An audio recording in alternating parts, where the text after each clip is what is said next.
I lost my job, and my sister threw a party, mocking me, while my family ignored everything I'd done for them. When her fake promotion got exposed, and my parents asked for help, I left them on hold. It was a Wednesday morning when my whole world got downgraded to a cardboard box. I, Liam, 32 male, had been at the company for 5 years. Compliance, not the sexy part of finance, not the guys on magazine covers talking about vision and innovation. I was the guy making sure other people didn't tank the ship. I caught errors, flagged shady transactions, and kept us from eating millions in fines. I wasn't flashy, but I was reliable. Everyone knew that. So when the CFO walked into my office, shut the door, and gave me that fake serious but kind look, I knew it wasn't good. Not personal, he said, like those words meant anything. We're restructuring. Your role's been consolidated. Consolidated like I was a duplicate file on someone's desktop. I didn't argue, didn't beg, just nodded, collected the little crap from my desk and put it in the box they'd already left for me. That stung the most. The box was ready before the conversation even happened, like they'd practiced this. Walking out was worse than the meeting. People saw me carrying the box. Some looked down at their screens like suddenly they had the most important email of their life. One guy gave me that pity half smile like he wanted to say something but couldn't risk being next. It was like I'd caught a disease and they didn't want to get infected. By the time I got home, I was numb. Sat on my couch with the box at my feet. Opened my laptop out of habit. My first instinct wasn't even to breathe. It was to go to LinkedIn and flip my status to open to work like some desperate ad. Hey everyone, slightly used compliance officer here. Low mileage available immediately. I hated myself for doing it, but that's the game. If you're not advertising, you're invisible. The job boards were a joke. Half of them wanted entry level with 5 years experience. Others paid peanuts. A few were flat-out scams that looked like they were written by bots. I clicked easy apply on a bunch anyway. That's what it felt like. A rat pushing a lever for pellets hoping one would drop. Every so often I'd scroll my feed and see some guy I used to work with posting. Excited to announce my promotion or grateful for the opportunity to lead. The kind of corporate flex that looks fake but gets 200 likes. And here I was refreshing my inbox for nothing. What made it worse wasn't the job market. It was the silence. Not one text, not one call. My parents didn't check in. My sister Tiffany, 28 female, didn't either. You'd think if you suddenly lost your job after years of grinding, the people closest to you would at least pretend to care. Instead, nothing. Phone stayed cold. And maybe that was the part that hit hardest. I could stomach a layoff. Companies chew people up all the time. But when the people who are supposed to be in your corner vanish the second you slip, that's a different kind of gut punch. I tried not to spiral, so I did what I always do. Made lists, companies I'd apply to, recruiters to email certifications I could brush up on.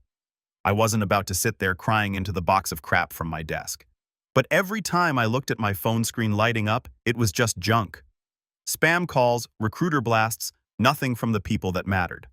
There was this bitterness creeping in. Not like rage yet, more like slow poison. Sitting there on my couch laptop on my knees, I thought, funny when you're doing well, everyone's proud to claim you. The second you slip, you're basically invisible. I closed the laptop around midnight after blasting out another round of resumes. My apartment was quiet, too quiet, and the only sound was the hum of the fridge. I grabbed something cold, sat back down, and stared at my phone again. Still no calls. That was when it hit me. It wasn't that they didn't know, it was that they didn't care. And that realization hurt more than the pink slip. At least the company had the decency to look me in the eye and say it wasn't personal. My family didn't even bother to say anything at all. So I told myself something right then. I wasn't going to sit here and be the guy they forgot about. If nobody was going to back me up, fine. I'd back myself up. I'd find a way forward. And when the truth eventually showed itself, because in compliance it always does, I wanted to be ready. I thought back to college. My sister, the golden child, got into a private school she couldn't really afford. My parents made a big deal about how proud they were. But when tuition bills hit, they came up short. Who stepped in? Me. I was barely out of high school, juggling part-time jobs. But I still threw in a chunk of my savings to cover what scholarships didn't. Nobody forced me to. I did it because that's what family's supposed to do. Then there were the times after, like when Dad got behind on the mortgage one winter. I just started full-time at my first compliance job and my paychecks weren't huge, but I cut him a check without a second thought. Or the electric bill that was about to get shut off, or the car repair my sister suddenly couldn't cover. It was always me. Always the steady one bailing them out while she was showered with praise for being driven and gifted. And now, crickets. The minute I'm the one who could use a hand, not even money, just a little support. They're nowhere. It wasn't even about the cash. I wasn't asking for them to pay my rent. I just wanted a simple acknowledgement that losing a job sucks and that maybe I wasn't alone in it. But apparently I was. 2 weeks of that cold shoulder went by before I got something in the mail. At first I thought it was junk, plain white envelope, cheap paper. My name scribbled on the front in my sister's handwriting. I opened it and almost laughed. Inside was a formal invitation she clearly made on her laptop with some free template. Big fancy font that didn't even line up properly. You are invited to celebrate the promotion of Tiffany to senior associate. At the bottom in bold it said party at Mom and Dad's Saturday 7 p.m. That was it. No RSVP card, no details. Just her trying to make herself sound important. The kicker, the way she addressed it, just my name. No bring a guest, no +1, just me. Like she wanted to make sure I walked in there alone. I sat there staring at it, shaking my head. A promotion party at my parents' house. Not a banquet hall, not some high-end venue, just our cramped dining room dressed up like it was hosting royalty. Classic move. I could already picture it. My mom bragging to relatives about her daughter's big achievement. My dad puffing out his chest, my sister soaking it all in, and me, the unemployed brother, sitting at the end of the table like an afterthought. I tossed it on the table. My best friend Ryan dropped by that night. He took one look at the card and said, "You're not seriously going, right?" "Why not?" I asked, even though I already knew what he meant. "Because they don't want you there. That card's not an invitation. It's a warning. You're walking into enemy territory." I laughed, but he wasn't wrong. Still, something inside me tightened when I looked at that embossed seal. "Maybe I'll go anyway," I said. Ryan raised an eyebrow. "To clap for her to sit in the corner while they pass champagne around and ignore you." "I'm not going to clap," I said. "I just want to see. Remind her that I exist. Remind them I exist." Truth was, I didn't even know what I wanted out of it. Closure, payback, or maybe just to stop feeling like a ghost in my own family. The rest of the week dragged. Rejections piled up in my inbox. Every "we've decided to move forward with other candidates" felt like a punch. And in between those, my sister kept posting selfies with captions like "grateful for new opportunities." Her friends commented things like, "So proud of you and future CEO right here." I wanted to roll my eyes so hard they'd get stuck. By Friday, the invite was still sitting on my counter, unopened again after I'd shoved it back in the envelope. Ryan's words kept echoing. Enemy territory. He wasn't wrong, but I couldn't shake the itch to go anyway. Not to clap, not to congratulate, but to stand there and make sure they remembered I existed. They thought I was invisible. Fine. Then I'd show up in the flesh and force them to look me in the eye. Part of me wanted to rip the invitation in half and be done with it. But the other part, the side of me that hated being dismissed, that couldn't stand being written off, wanted to walk in there and face it head on. So I pressed the crease on that invitation flat, folded it neatly, and slid it back into the envelope. I was going not to celebrate her, not to clap along, just to watch, and maybe, just maybe, to remind them that they couldn't write me off forever. Saturday came fast. It felt weird pulling into the same driveway I'd once helped save from foreclosure. When I walked in, the smell of food hit me. Roast chicken, mashed potatoes, the works. My mom had clearly gone all out. The dining table was covered in a lace tablecloth, candles lit, way more effort than she ever put in for my birthdays. And there she was, bustling around, smiling like a politician at a rally. "Look who finally made it," she said, giving me a quick hug before darting back to the kitchen. Not "how are you?" Not "how are you holding up?" Just a throwaway line like I was late to the show. My dad was in the living room laughing too loudly at one of my sister's stories. She was holding court in front of a mix of relatives and a couple family friends, glass of soda in hand, grinning like she'd just been sworn into office. The second I stepped through the doorway, her eyes flicked over me and she smirked. "Oh, you actually came," she said.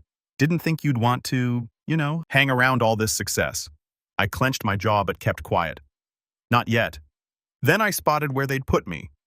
The main dining table was set perfectly. Polished chairs, plates, folded napkins, everything looking formal. And then off to the side was the kids' table. Plastic folding chairs, paper plates, cheap party favors. At the end of it sat my spot, marked with a piece of printer paper taped to the cloth. In thick marker it read, "Jobless and hopeless." The laughter came instantly.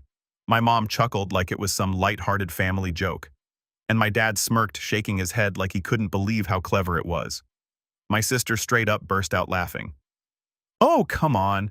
It's funny," she said, waving her hand. "Lighten up." I just stood there staring at it. My pulse was pounding in my ears. "You serious?" I finally asked. "You actually wrote that?" "It's just a joke," my dad said. "Don't be so sensitive. We know you're between things." "Yeah," my sister chimed in. "Besides, it's kind of accurate." "Isn't it?" She said it with that smug grin, like she'd scored a debate point. I walked over, pulled the tag off the table, and held it up. "You think this is funny? Celebrating in the house I helped save from foreclosure? Eating off plates I probably paid for back when you couldn't keep the lights on?" That killed the laughter fast. My mom froze, spatula still in her hand. My dad's smile dropped. My sister blinked, suddenly unsure of herself. "Don't act like I'm crazy," I said, voice steady. "You remember when the mortgage was overdue and the bank was calling every week? Who wrote the check? Me. When your scholarships didn't cover your tuition, who filled the gap? Me. You wouldn't even have that job if I hadn't helped you stay in school." Silence. The only sound was the ticking clock on the wall. Now I lose my job and suddenly I'm unemployed and unwanted. I shook the tag in my hand. "That's what I am to you." My sister tried to laugh it off. "Okay. Guess don't take it so seriously." It was just what I cut her off. Just you pretending you pulled yourself up by your own genius, just you acting like none of us ever helped you along the way. You really think it's funny to humiliate me in front of relatives and family friends? People who don't even know the half of what I've done for this family. Her face turned red, but she tried to shrug it off. "It was just a joke. Don't make it bigger than it is." "Bigger than it is?" I shook my head, holding up the tag so everyone could see. "We're sitting here in the house I helped keep from being repossessed. You're standing here with a job you wouldn't even have if I hadn't chipped in for your tuition. And I'm the punchline. I'm the unemployed and unwanted one." The room went dead quiet. An aunt glanced at her plate. One of my mom's friends cleared her throat awkwardly. Nobody laughed this time. My mom rushed in, voice sharp. "Don't ruin this night. Your sister has worked hard and deserves recognition." I let out a short laugh. Short, not because it was funny, but because of how typical it was. Worked hard. I know all about hard work. I pulled 12-hour days, weekends, holidays, caught fraud cases that saved my company millions. Nobody here threw me a dinner. Nobody here even said thank you. But the second I'm down, I get this. I waved the tag. My dad's jaw tightened. "You've always been bitter. That's your problem. Instead of being happy for your sister, you—" "No." I cut him off. "My problem is I've always kept my mouth shut. I paid the bills, I filled the gaps, I made sure this family didn't sink. And what did I get in return? Nothing but silence. Well, not anymore." I dropped the tag on the table and pulled out one of the real chairs. Not the folding one they set up for me. Nobody told me to move. Nobody dared. They just stared stunned like they'd seen someone they didn't recognize take a seat. The rest of the meal was tense. My sister tried to make her little speech about being proud of herself, but her voice wobbled. Relatives avoided eye contact. My parents picked at their food, saying nothing. I didn't clap. I didn't smile. I just sat there steady eating like I belonged because I did. For the first time in years, I wasn't shrinking. After that dinner, something shifted in me. I went home still pissed, but also sharper, like I'd been slapped awake. They wanted to paint me as the weak one, the failure, the extra chair at the end of the table. Fine, but I wasn't staying in that role. The next morning, I opened my laptop and stopped half-witted my job search. Instead of sending out desperate, easy apply resumes, I treated it like a project. I built a spreadsheet, tracked openings, made notes on recruiters, even reached back to old contacts I hadn't spoken to in years. Every rejection I got, I logged and moved on. It stopped feeling like a death sentence and more like a numbers game. To pay the bills, I picked up freelance compliance gigs. Not glamorous, but work is work. Startups always need someone to comb through their paperwork or make sure their filings don't get them fined. Half of them didn't even know what they were doing. So I'd log on at night, clean up their mess, and pocket enough to keep rent paid. It wasn't the kind of job you brag about, but it was mine. And slowly, the sting of jobless started to wear off. Then it happened. A recruiter reached out with a message that felt different. Not the usual copy-paste garbage. She mentioned specifics for my resume projects I'd done, the fraud cases I'd caught. "We're looking for someone with your exact background," she wrote. I scrolled down to see the company name and froze. Vantage Systems. My sister's company. I stared at the screen wondering if this was some kind of prank. But no, the recruiter was real, the role was real, and it was for a completely different department than hers. Operations, not whatever corner she was fumbling around in. I thought about it for a long time. Part of me didn't want to touch anything connected to her. Why give them more ammunition? Why risk running into her and letting her spin another story at my expense? But another part of me, the bigger part, liked the idea of walking into her world on my own terms. Not as her brother, not as some forgotten relative, but as someone they actually wanted. So I went through the process. Interviews, case studies, reference checks. I didn't tell a soul, not even Ryan. I kept freelancing while juggling interview prep, building out examples of my past work like a maniac. And when the offer came through, I just sat there staring at it. Full-time benefits salary that was higher than my last job. I accepted without hesitation. Walking into that building on my first day felt surreal. The logo I'd seen on my sister's LinkedIn posts, the one she plastered everywhere like it was a crown. Now it was on the badge clipped to my shirt. The lobby was busy, people buzzing around, and nobody there looked at me like the unemployed brother. I was just another hire, another professional brought in because they needed what I could do, and that's how I wanted to keep it. At work, I didn't mention my family. I didn't drop my sister's name. I kept my head down, did my job, and let the results speak for themselves. When coworkers asked where I'd come from, I gave the short version. Compliance background. Did some freelance recently. Now here, that was it. No soba story, no family drama. The work itself was challenging in a good way. Cleaning up processes, tightening reporting, making things efficient, stuff I was built for. My manager noticed fast. Within a month, I was running meetings, drafting reports that actually got attention. After months of feeling disposable, it was like oxygen. Meanwhile, at home, my family kept acting like nothing had changed. They still saw me as between jobs, the quiet one floating around. My sister posted about her promotion constantly, pictures of her in blazers, captions about leadership opportunities. My parents ate it up, commenting things like, "So proud of you," on every post. Not one of them asked me what I was up to, which was fine. The less they knew, the better. The funny part, at first, her name barely came up. She was just background noise in another department. But as the weeks went on, the cracks started showing. Little jokes, nicknames, complaints that floated around. It turned out people did talk about her, just not in the way she'd want. Keeping the secret felt almost fun. Every time my mom hinted at me needing to get serious about my future, I bit my tongue. Every time my sister bragged in the family group chat, I smiled to myself, knowing I walked through the same doors she did every morning, except I actually belonged there. I wasn't just rebuilding anymore. I was climbing quietly, carefully in the one place they thought I'd never fit. For the first time in months, I felt something I hadn't in a long time. Control. Every day at the office sharpened that feeling. I came in early, stayed focused, and slowly built a reputation as the guy who got things done. Not the loudest in the room, not the one chasing recognition, just solid. And people noticed. My manager started trusting me with bigger reports, the kind that actually went upstairs. Coworkers leaned on me to check their work because they knew I'd spot mistakes. One process I cleaned up cut error rates by almost 20% in a single quarter. Not glamorous, but enough that higher-ups noticed. Quiet results that spoke louder than titles.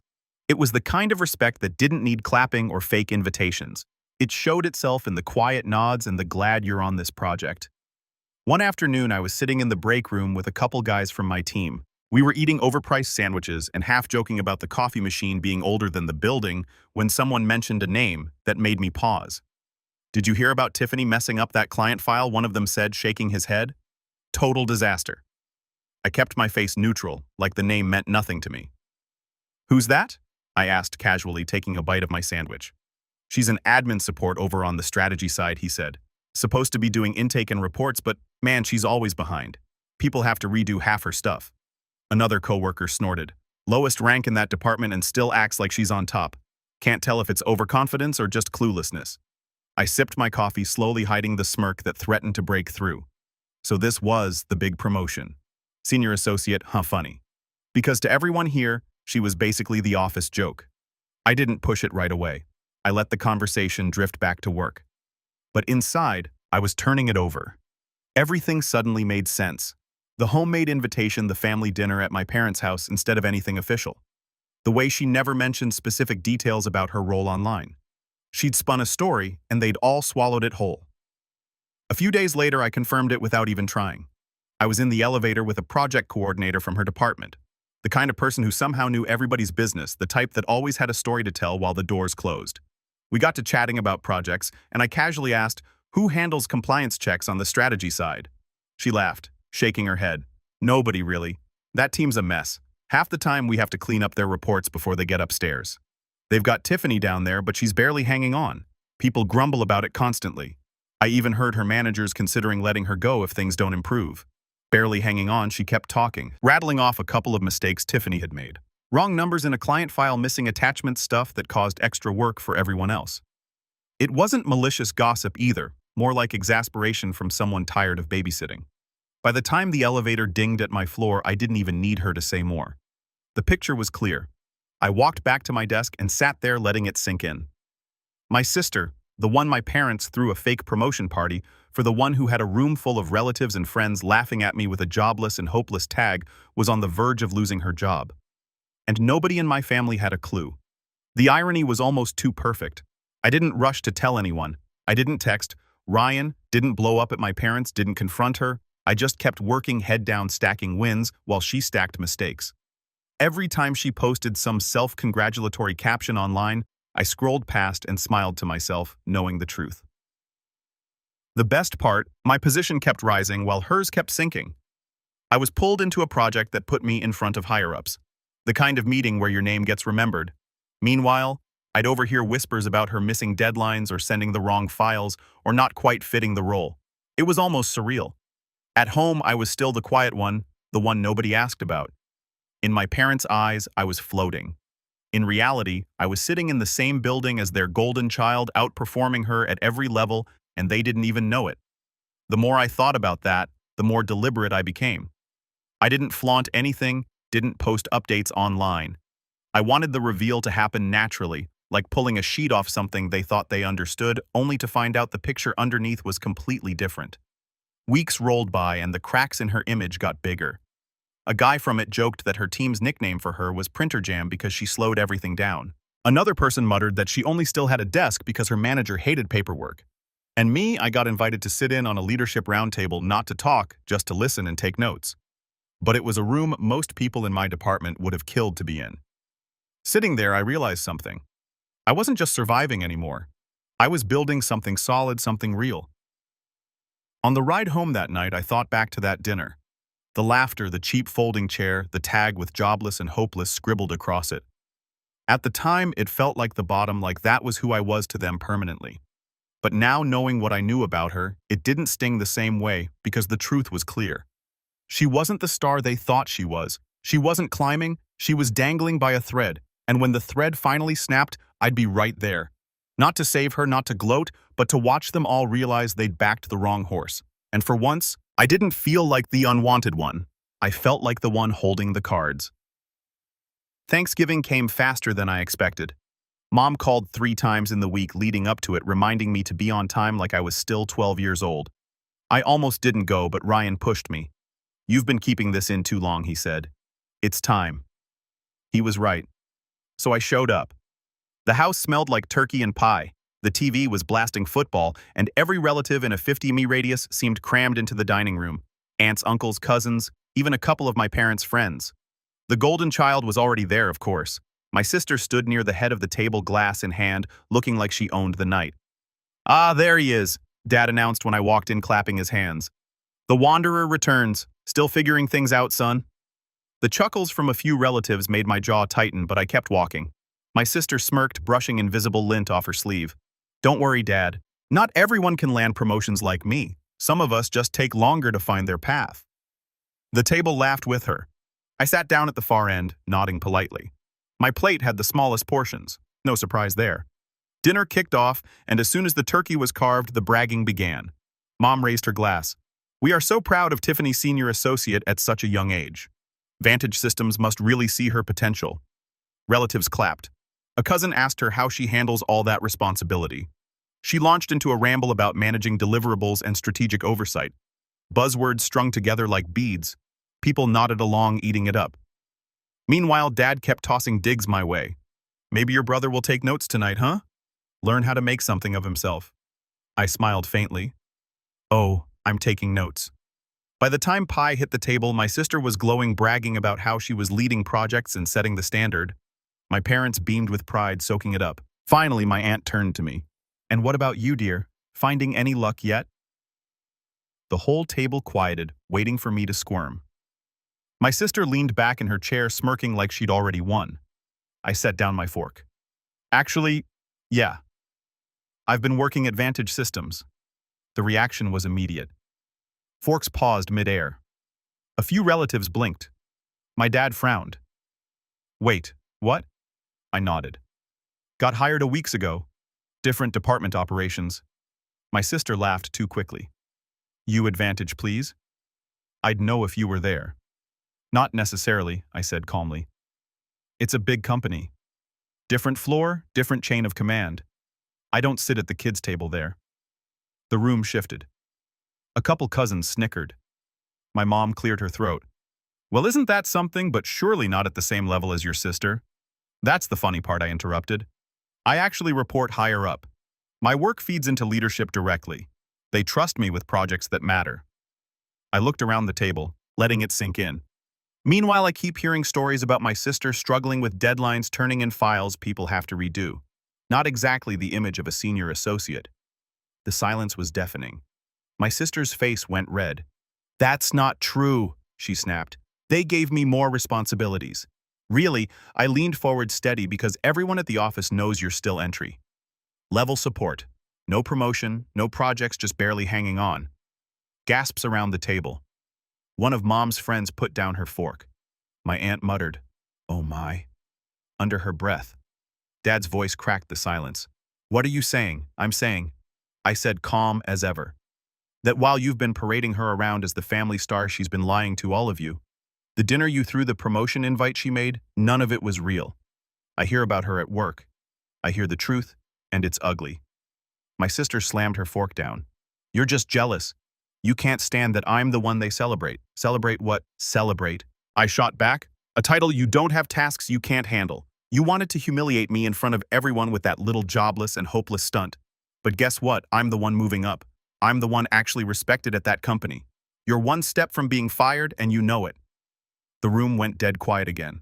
Relatives stared down at their plates, shifting uncomfortably. Mom's face was pale.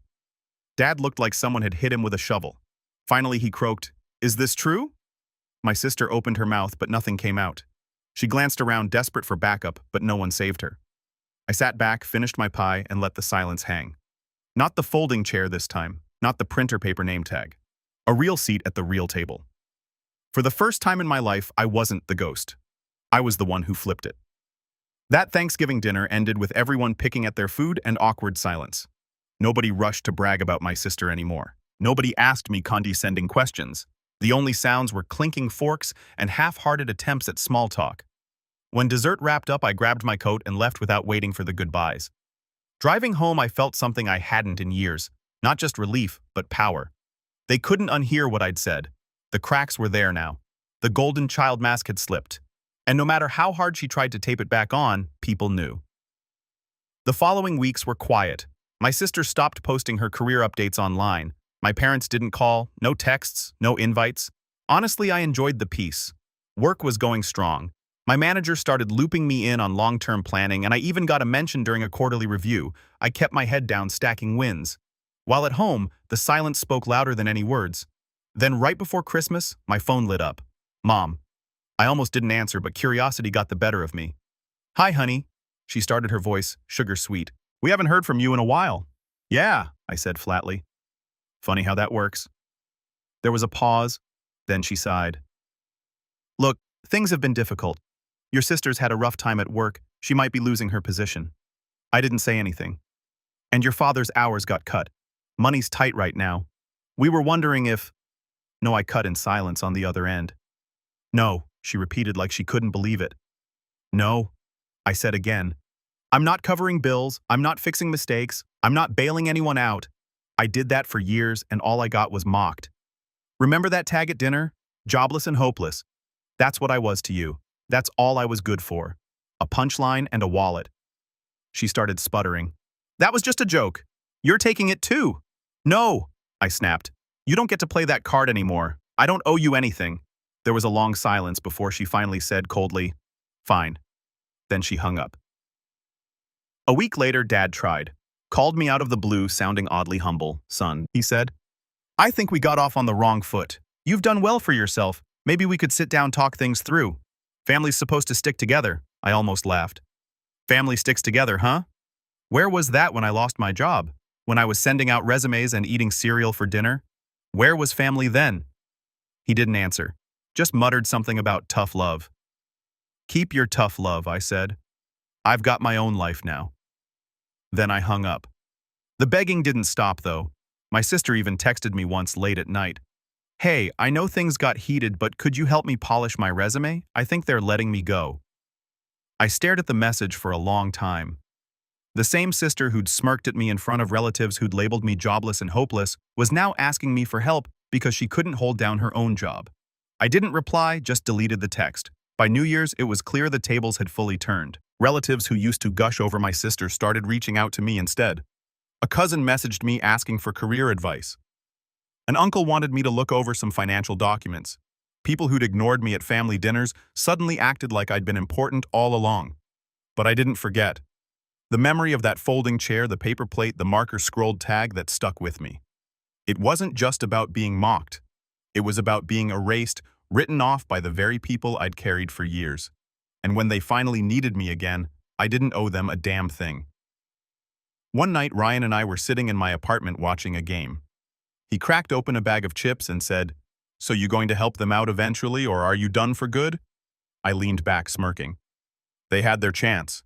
They made their choice when they laughed. Now they can live with it. He nodded. Savage. I like it. And I laughed, but it wasn't out of cruelty. It was out of clarity. For the first time in my life, I wasn't the backup plan. The invisible one. The one covering the bills in the shadows. I was my own man, with my own career respected on my own merit. They could beg, plead, twist it however they wanted. But the truth was simple. I didn't need them anymore. And that's the thing about power. Once you realize you've had it all along, you never give it away.